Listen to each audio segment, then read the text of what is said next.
All right, before we bring Raj into the show, let's give him the introduction that he absolutely deserves. Raj Bhaskar is the co-founder and CEO of Hurdlr.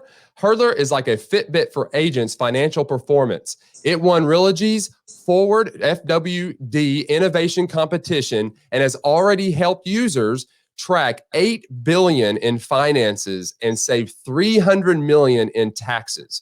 Prior to Hurdlr, Raj was the CEO of VisualHOMES prior to its acquisition by Yardi.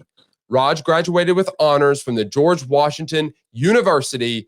Join me in welcoming Raj to the show. Raj, thank you so much for coming, my friend. Adam and Jane, it's a real pleasure to be here. When you reached out, Adam, I was delighted at the opportunity, especially because you mentioned you've been using the app for a few years. I'm always happy to join and share more. Really appreciate it. I love that you guys are based in Kentucky. I'm currently coming to you from Washington, D.C., from Hurdlr headquarters. Nice. Washington, D.C., man. That's great. Well, thank you. Absolutely. Thank you for coming on the show. I'm actually honored to be able to talk to you because, like I said, I have been using the app. It's awesome. And, I've never spoken to an app developer. I'm in the real estate industry. I appreciate it. I'm happy to be here. It's good to have you. Yeah, we use so many apps. So it's so nice, though, to actually have, the person who created it to ask questions to. It's incredible. There's so many apps for real estate agents, from top of the funnel to middle of the funnel to bottom. Most of the attention goes to marketing and lead gen and CRM, and definitely a lot of apps for agents. Yeah, that is actually true. It's a crowded field when it comes to the apps like that, but not in the financial sector. Matter of fact, the moment I started using Hurdlr because of that, because of Realogy and that event. When it came out and they started talking about it, I immediately went and downloaded it and did the freemium part of the program. And I was like, man, this is really user intuitive, and I can see agents really getting behind this. This is new and this is good. Yeah. So, but before we get into like Hurdlr, we're going to get there, but let's just go back a little bit and just kind of tell the audience a little bit about your life growing up and some of the background of who you are. Sure. So I grew up in Maryland, right outside of DC here.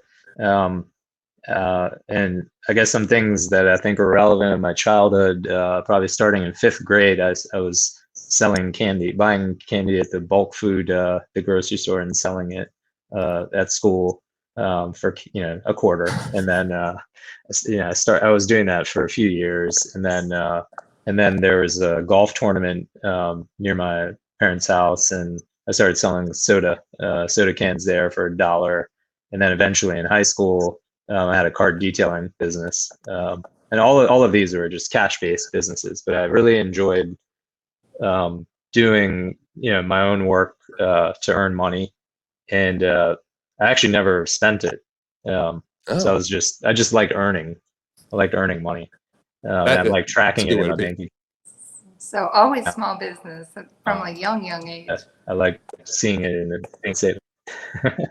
I think so. Some of that comes from my folks. Like my folks are entrepreneurs. When they came to this country in the 70s, my dad's first job was drying cars at a car wash. My mom was an Avon lady. Wow. Some folks call that the original gig.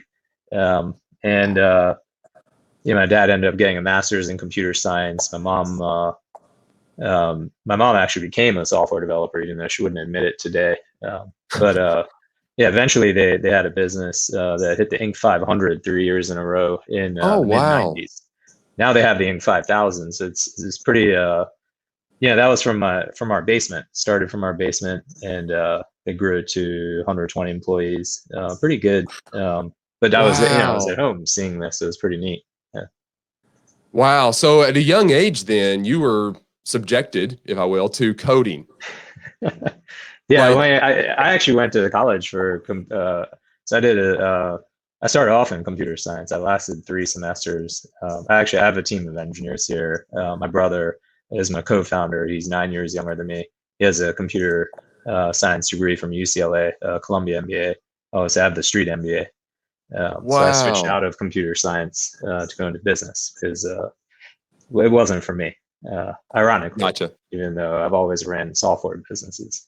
you didn't really have, it's not where you found your passion. It sounds like going back to when you were young, entrepreneurial spirit was more your passion than the actual coding side of it, which, hey, probably was make you and your brother such a good team.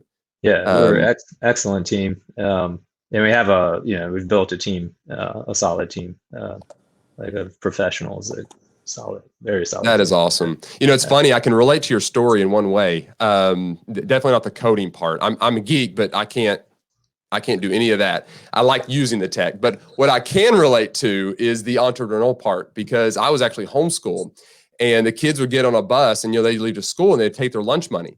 Well, I did a newspaper route, and this lady would always tip us. Well, I'd go to the local grocery store or the little gas station down the street, and I would buy all the little nickel candy. And then at 3:30, when the bus was stopping, I would go to the corner and sell it and sell the candy back to the students for a quarter, because they had their lunch money left. So I can relate to that story a little bit. Yeah, I was doing a little bit in high school, and that's when you learn those things, like the peak. So it was when there was they called it flex period in my school, and that's when. So I used to hold on to it till then, because you figure out very quickly you can charge more money then. So it's just learning the basics. Yeah. Now I'm the opposite. I actually try to price Hurdlr as low as we can, basically because we want to have the most impact. So it's a little bit different, but it's good to learn the basics early on. Yeah. So tell us a little bit about your journey growing up, and then how you got to where you are today in Hurdlr. Sure. I went to George Washington here in DC. I was actually supposed to become an attorney. So I entered there in a 7-year engineering law program. They were #1 in intellectual properties law, but you had to complete the computer science degree, and I didn't really like it. I lasted 3 semesters, did well, and switched into business, never looked back. And I joined a wireless software startup right out of college. I worked for the CEO there. We're talking about 1999. So wireless software was kind of non-existent. It meant, it was a Palm Pilot with a modem attached to the back of it. That's how you get real time. So it's probably too early. Well, I mean, it was definitely too early. And then about a year after that, I had my first venture, which was it was financial and compliance platform for public and affordable housing agencies. It's a very niche, but it's similar to Hurdlr in the sense that it's financials and compliance, but it was, instead of for IRS and small businesses and entrepreneurs, it was for public and affordable housing agencies. Much more difficult, actually.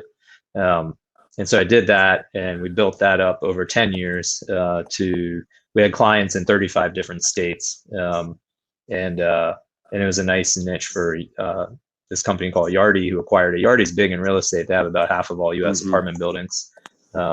And so they acquired it. It was after 10 years, right? So most startups, we hear about the ones that sound like overnight successes. Those are just few and far between. That's not the reality. That was, my first venture was 10 years and 2 months. And so I think I learned a lot through that. I don't consider myself a serial entrepreneur. I'm just on venture #2. And technically, I think I'm like 8 or 9 years into it already, personally. But we didn't put the app out there until like 5 years ago. But it takes time, and so you learn from the first one things you want to do differently, and you adjust. And I'm sure at some point in the future I'll look back and say things I might have done differently here. I know like what my top 10 mistakes are. In this venture, you're always going to make mistakes. You have to learn from them quickly and move on from them quickly. Don't let them hold you back. Yeah, that's so true, because they can. You can so live in the past, but that's definitely not going to move you forward. I know a lot of agents can relate to that. I mean, I think we all have similar stories with challenges and struggles, but you're in a market that really is difficult because it's changing. I do understand that real estate is changing very fast, but when you get into the technology sector, I mean, that whole arena is even faster. I don't know of another market that's faster than technology. No. And that kind of leads into the next question I kind of have for you is, one of the things, even with just listening to your story, you're entrepreneurial by heart and passion, because I think you're realizing that there's a need in some of these industries and some of these in the app industry and the coding, and you're addressing that need. And that's kind of what I noticed myself first in Hurdlr was it was different than the other financial apps that I was using to try to manage my business. So what was it that you kind of saw that was just kind of missing, that was like a disconnect in the financial arena versus what Hurdlr is and its response to that?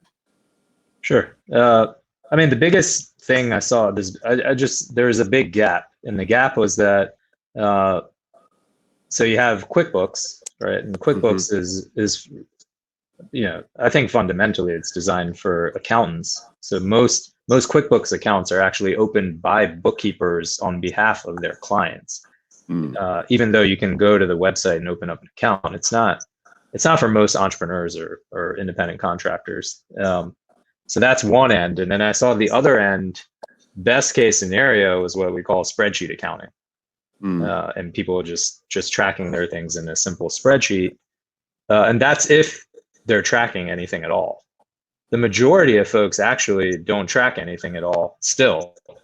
And they basically fuss around and try and get everything together through their bank statements and credit card statements. Over 90% of agents are commingling their business income and expenses inside their personal accounts. And so it's a lot of work. You're talking, I mean, it's a few days of actual work, and it feels like it's even longer than that, right? It's at the worst time of the year. Because that's the time either you're celebrating the holidays or you should be kicking off your new business plan instead of wrapping up last year. And so true.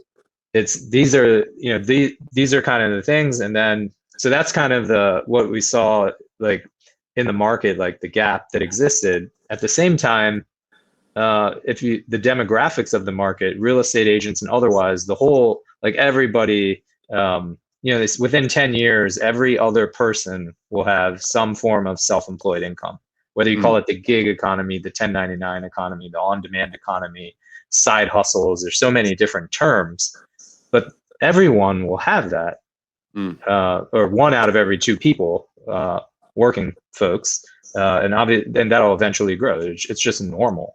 And that can be even just owning a rental property, right? So it doesn't have to be like service type work, but we know that 40% of agents own a rental property, and so some outside income, some side income, and so there's that. So when you combine the two, then that's what creates the overall opportunity.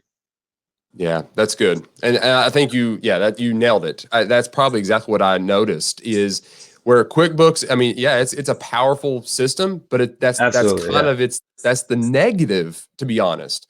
Because if you're an entrepreneur, you're trying to manage all these different pieces of your business, and the finances, like you said, it's one of those things that most people will not do. They'll commingle, they'll do all this kind of stuff. They just don't have the time, and they don't even understand it enough to get in there into the weeds. And QuickBooks, the learning curve is pretty high.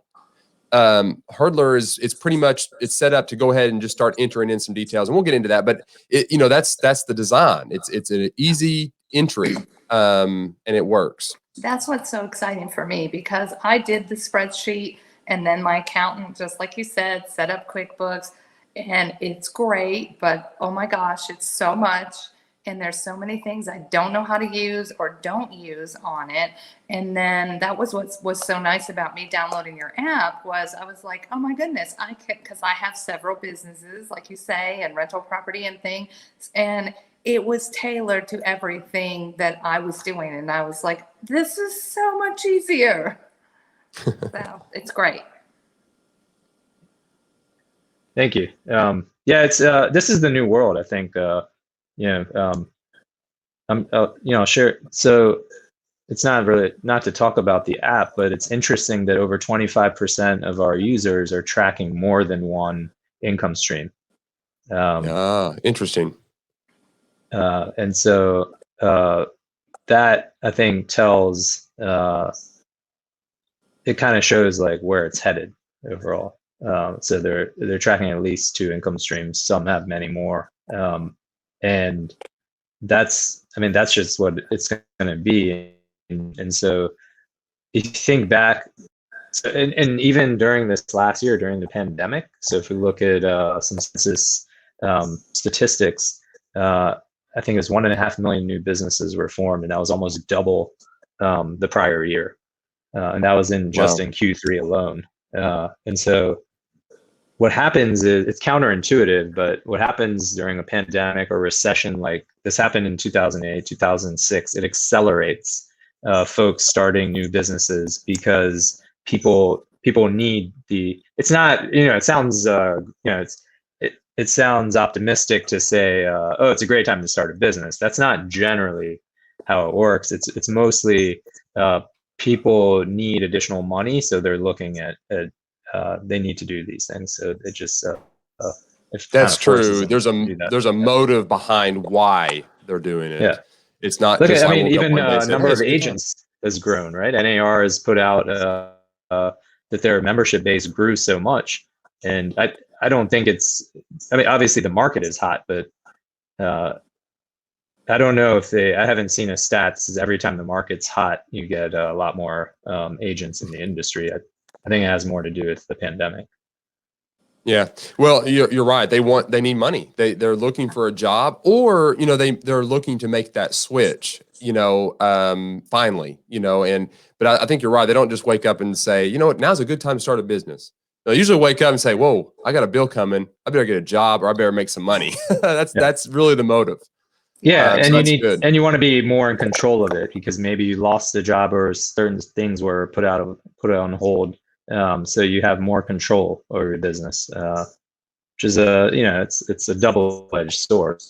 Yeah, that's true. Of course, you have more control, but you got to put a lot more into it. Yeah.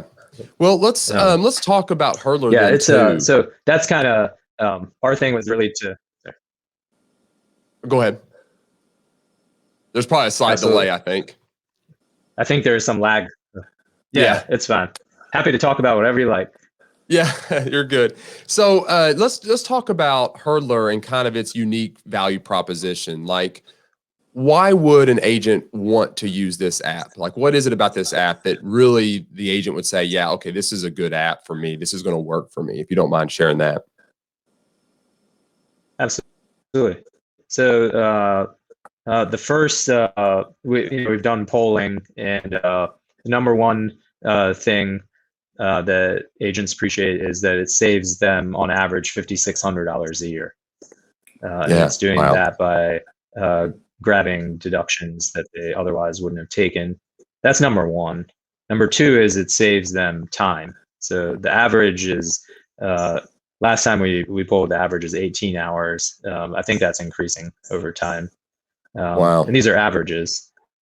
And then third is it's a real-time profit tracker in your pocket. And so you can open the app, and right on the home screen, you can see how much you're making or not making before and after taxes. It's a holistic real-time profit tracker in your pocket. I think that's why it was called a Fitbit, a Realogy's event, because it's for the financial side instead of the health side. Yeah, that's what I've noticed. It's if I want to know where I am financially, there's that quick look screen where you open it up and you can see your profit and loss, and then even your tax liability. So for those that are paying quarterly and all those type of, it can give you those numbers, and it has all the deduction stuff built in. And you're right, it helps you find other deductions. And that's, it's just a very easy app. I don't know how else to say it. Yeah, it does. It simplifies a lot of things. Yeah, that was our dream. And I'll say it's been out for a few years, and we're always refining it. And I'll say it wasn't, obviously it was, what you see today is not what it was like the first time we put it out. We really had to work to get it there. So pretty tricky. It would have been great if that's what it was on the first cut, but that's not how most software or apps work. You have to put it out there, get feedback. You have to work with your users, take their feedback, refine it, test it. It takes quite a bit of effort and time. And this is something that we're trying to simplify something that's complex. So to do all of that is pretty tricky. Yeah, I think that's. I I'm It very really happy with is. where we're at. Yeah. Like with QuickBooks, you have to go in and you're doing a lot of the data entry and all the adjusting and stuff. Whereas Hurdlr is going in there and it's doing a lot of the stuff in the background. Like you're tracking your income and expenses, and it's helping you find the deductions. It's giving you your profit and loss. It's giving you those reports right when you need them. And then you even have it set up where it'll send an email to you, however often you want, of that breakdown, your taxes and everything as well. So you get a running report. And so it just works. It just works. So can you I tell like us that feature a lot. Just the automatic monthly reporting. Yeah. Where we're just kind of flipping it, let the app work for you. You don't work for the app. Yes. You're in, you're out, you're back to work. Yeah, that's a great feature. Can you talk about some of the other features in the app? Sure. So a lot of folks, they find us, it's word of mouth, but they first find us, they might be looking for a mileage tracker. So the first thing that a lot of agents like to use is low-hanging fruit is mileage tracking. It's one of the biggest deductions that most entrepreneurs don't take, independent contractors. Agents, NAR had put out that they drive around, I think it was on average, it's like a $10,000 deduction every year. They drive quite a bit, it's 10,000 miles, so around $5,000 deduction. The other, so it's agents have $10,000 on average of deductions they can take every year. The other half is actual expenses. So we do the mileage tracking. We connect securely with their credit card. And that basically what that allows, you don't have to do that, but if you do, then it starts automatically tracking all your expenses. And I think that's the value of doing that. And then we can connect with your bank accounts, again, securely read-only access. And then it starts picking up your commission income. So if you see, like, we start connecting the dots, and then we also built a real-time income tax calculation engine for all 50 states in DC and all provinces in Canada. And so based on that, you just quickly set up your personal tax profile, and then it'll start in real time calculating all your taxes. And what it's doing while you connect all these dots, we're actually leveraging your expense deductions along the way and lowering your taxable income. So, for example, if you're going to make quarterly payments, which you should be doing as an independent contractor or self-employed, it lowers those quarterly payments for you. So your cash flow out is much less. So it's very hard. It's just connecting those dots and doing that. And I think, that's kind of the core. There's other stuff. So, like, I think for real estate agents, we've gone really deep because we have thousands of agents using the app. And I think, Jane, you mentioned you set up different, maybe it's properties, but you can also set up your listings in there and your buy-side clients. And you can actually track all your finances to each listing or to each buyer side client. And that's pretty interesting. I think, like, if you're kind of like a power user, I think it's very interesting, because then you can see when your deal closes and all is said and done, you can see against your commission, here's all the expenses, the mileage. We even have time tracking built in. If someone, that's more of a power user feature, but they could track their time against it and see, like, what did it take to get this commission. It's interesting because consumers always feel like, oh, the commission is so high, but a lot goes into that, right? And so at least the agent should know. If they don't already know, they should know exactly what they're putting into each deal they're working on. It's kind of just a form of analytics and insight where they can really hone their business. Yeah, I have found that to be very good. When you tie your income, because like most agents, their income's based on sales, buyer or seller side. When you can tie your income and expenses specifically to a certain listing, it gives you the data metrics you need to really kind of look at your model and say, wow, I probably don't need to be spending that much money on my listings to receive this income, or maybe I need to do some more marketing, or, it gives you that insight, and it does make it very easy, because when you're entering in, your income or expenses, you can allocate those accordingly. and it gives you some really good data as a real estate agent. And I will say, I don't know of another financial app on the market that is tailored for real estate agents. I don't know of one. Don't either. I just don't. And this has it built in. I mean, even to the point where, like with us, our brand is Century 21. We're built in. So the brand's name and everything, logos, and it's all in there. You just select it and it's good to go. Yeah. I mean, it's really neat. Like even you know, when it tracks a trip and you just swipe it right for business, then it says, it'll ask you if you want to tag it to this particular, any of these listings that you have in there. Yeah, that's it. So, yeah, you can tag it to the actual specific listing. And if you have multiple, I guess we'll call it side hustles, you can then select it's that side hustle. So you have all this customization. You can do it all inside of the app. It's really good. And the tax portion is really exciting for me because I have agents all the time that they're not used to being 1099. You know, they maybe had a job somewhere else. And, you know, we try to encourage them to set money aside, you know, that it's not being taken out, but they never really know how much. And most of them end up very surprised at the end of the year about the amount of money they owe. And so the next year they try to put money aside, but they're really just kind of guessing, you know, and with the app, they're going to know almost exactly what is expected at the end of the year. Yep. So, Raj, what if people want to start using? Oh, we might have lost him. Good old internet signal. If we did, he'll come back. Yeah, I think it helps. The thing is, like, can you hear me now? Yeah. Yes.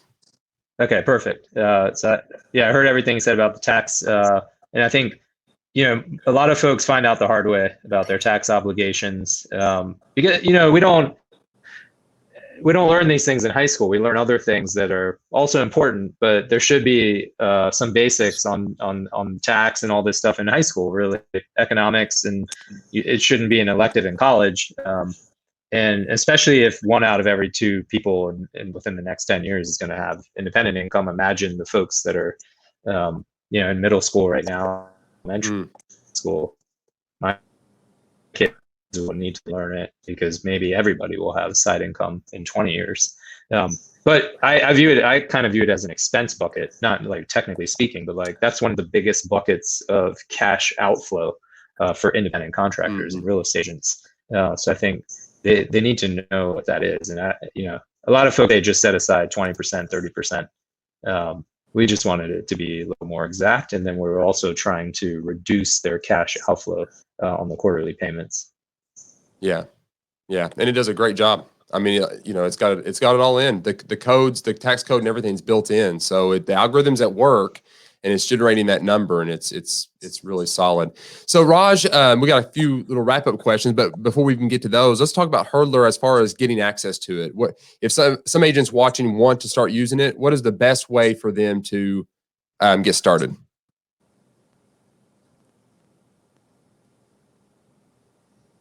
Sure. I think if you're at home, just go to hurdlr.com and you can get started there.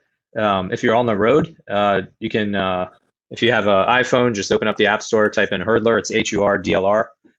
Same thing if you're Android, go to your Google Play and type in HURDLR. So any of those 3 methods, very simple. Onboarding is fairly quick. But, you know, set aside 5 minutes. The hardest part, what we've seen is to onboarding is if you're linking your accounts, is remembering your logins. That's the hardest part. So it's kind of independent of Hurdlr. A lot of folks that's just an ongoing battle in general in life. Browser. Yeah. Yeah. That's good. And so if we'll you have those saved in your in browser, then it's better to do on the web. So now we were talking about this a little bit before the show, but with QuickBooks and some of the other ones, your accountants can log right into that and pull the information, but they can also do that with your app, right? Yeah. So we have Hurdlr Premium, and that's that you can tap a button and fire off your report straight to your accountant. And then we also have Hurdlr Pro. It's one step up. And if you have an accountant or bookkeeper, you can just give them all the time access, their own secure login, and they can just log in and do stuff for you all the time. Yeah, good Right. question. Yeah, that was good. Excellent. So Raj, let's move into some just some ending questions for you, just for some insight. How's that? So this Let's one's do it. good. This was, what's the best advice you've ever been given? Ooh, that's it. Wow, that's a big one. So it's something I live my life by. Is basically I'm same person. I'm the same person inside my house as when I walk out the front door. So I've applied my personal values to business. So don't compromise your personal values in business. Basically, don't do anything for money. And it's the whole, I learned from my folks, like that whole saying when some folks just say it's just business. How can it be just business? Right? That's what you spend most of your waking life working. So it's personal. So you should take it personally in a positive way. That's good. I'd say I that's heard I heard John C. Maxwell say it this way too. He said, there's no such thing as business ethics and personal ethics. There's just ethics. You either have them or you don't. And I think that's like well that. said. I think that was good. That was good. So this is my favorite question. Not as polished as John C. Maxwell. Yeah, me either. I'm quoting him. If you could talk to, this is my favorite question. If you could talk to your 18-year-old self, what would you say? 18-year-olds don't. So for me personally, with my personality, don't take things so seriously. I get that from my friends all the time, and family. Yeah, yeah. Don't be so serious. Focused. Yeah, so it's don't take things so seriously. Now, I don't want to give that as advice to other people because it depends on your own personality. I guess if you're so serious, then don't take things so seriously. And if you're not serious, you probably become a little more serious. Yeah, there you go. Yeah. Gauge yourself, guys. You know where you are. You know who you are. That's good. All right, last question for you. What book belongs on everyone's bookshelf? I do for real estate agents, and it's Millionaire Real Estate Agent. I've read the book. I'm not an agent. I have a lot of friends that are agents. I know the author has a different franchise, but I can't imagine when I read it, and I know so many folks who are agents who haven't read it. I couldn't imagine while I was reading it that how could someone do an agent business without reading this? And it's not to say you have to follow the models in there, but if you should, I think you should know what you're not doing. Yeah. Right. Yes. And so, like, a lot of times I might say I don't know what I don't know, and that may, that's the part. So if you're consciously not doing something, that's at least informed. Yes. That's one. The second one, if it's okay to share, yeah, I like sure. Profit First by Mike Michalowicz. And I think that it does similar things, like especially for independent folks, for new entrepreneurs. You're getting into something, you're doing it for passion, and that you should be.